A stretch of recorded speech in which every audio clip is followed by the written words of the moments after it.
Madam ನಮಸ್ತೆ. ನನ್ನ ಹೆಸರು ರೇಖಾ ಅಂತೇಳಿ. ನಾನು ಮೂಲತಃ ನಂಜನಗೂಡು ಭಾಗದವರು. ಮೇಡಮ್ ನಿಮ್ಮ ಹೆಸರೇನು? ಮೇಡಮ್ ನನ್ನ ಹೆಸರು ರಶ್ಮಿ ಅಂತ. ನಾವು ಗುಂಡ್ಲುಪೇಟೆಯವರು. ಹಾಂ. ಮತ್ತು ನನಗೆ PCOD ಸಮಸ್ಯೆ ಇತ್ತು. ನನಗೆ ಈ 8 ವರ್ಷದಿಂದ ಮಕ್ಕಳು ಇರಲಿಲ್ಲ. ಇವಾಗ ಈ ಪೌಡ್ರು ಮತ್ತು ಸಿರಪ್ಪು ಈ ಟ್ಯಾಬ್ಲೆಟ್ಸು ಎಲ್ಲನೂ ತಗೊಂಡ್ಮೇಲೆ ನಮಗೆ ರಿಸಲ್ಟ್ ಬಂದಿದೆ. ಇದನ್ನು ಯಾರ್ಯಾರು ಮಕ್ಕಳಾಗದೇ ಇರೋರು ಎಲ್ಲ ತಗೋಬೋದು ಇದನ್ನು. ಮದುವೆಗೆ ಎಷ್ಟು ವರ್ಷ ಆಗಿತ್ತು ಮೇಡಮ್? ಮೇಡಮ್ ನಮ್ಮ ಮದುವೆಗೆ 8 ವರ್ಷ ಆಗಿತ್ತು. 8 ವರ್ಷ. ಬೇರೆ ಕಡೆ ತೋರಿಸಿದ್ರೆ ಎಲ್ಲರೂ? ಹೌದು ಮೇಡಮ್, ಒಂದು ಕಡೆ ತೋರಿಸಿದ್ವಾ, ಅಲ್ಲಿ ಏನೂ ರಿಸಲ್ಟ್ ಬಂದಿರಲಿಲ್ಲ ಮೇಡಮ್. ಇವಾಗ ನಿಮಗೆ ತಗೊಂಡ್ಮೇಲೆ ಎಷ್ಟು ತಿಂಗಳಲ್ಲಿ ರಿಸಲ್ಟ್ ಗೊತ್ತಾಯಿತು? ಮೇಡಮ್ ಇದನ್ನು ತಗೊಂಡು 2 ತಿಂಗಳಿಗೆ ರಿಸಲ್ಟ್ ಗೊತ್ತಾಗಿದೆ. ಎಷ್ಟು ದಿನ ಆಯಿತು ನೀವು ಚೆಕ್ ಮಾಡಿ? ಮೇಡಮ್ ಒಂದು 4-5 ದಿನ ಆಗಿದೆ. ರಿಸಲ್ಟ್ ಬಂದಿದೆಯಾ? ಹೌದು ಮೇಡಮ್, ಬಂದಿದೆ.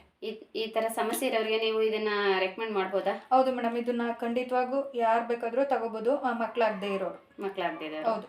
ಓಕೆ ಮೇಡಮ್, ತುಂಬ thanks madam. Thank you madam.